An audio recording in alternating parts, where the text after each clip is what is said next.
সময় অনেক বদলে গেছে। শহরের রাস্তা বদলেছে, মানুষের ভিড় বেড়েছে, জীবনও যেন একটু বেশি ব্যস্ত হয়েছে। শুধু একটা জায়গা আজও বদলায়নি, আর সেটা হলো তোকে মনে করার অভ্যাস।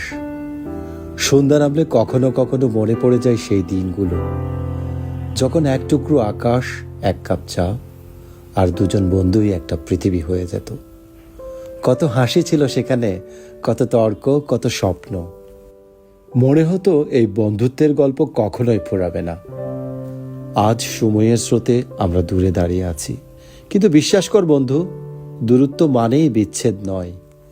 কারণ সত্যিকারের বন্ধুত্ব চোখে দেখা যায় না, সে থাকে মনের গভীরে, নিঃশব্দে, নীরবে। আজ যদি হঠাৎ তুই আবার সামনে এসে দাঁড়াস, আমি হয়তো কিছুই বলবো না, শুধু হাসবো আর মনে মনে বলবো, এই তো আমার বন্ধু, সেই বন্ধু যাকে সময় দূরে নিতে পেরেছে, কিন্তু হৃদয় থেকে একটুও সরাতে পারেনি। বন্ধু, যেখানেই থাকিস জেনে রাখিস, তোর জন্য একটা জায়গা আজও আগের মতোই খালি আছে, আর সেই জায়গার নাম বন্ধুত্ব।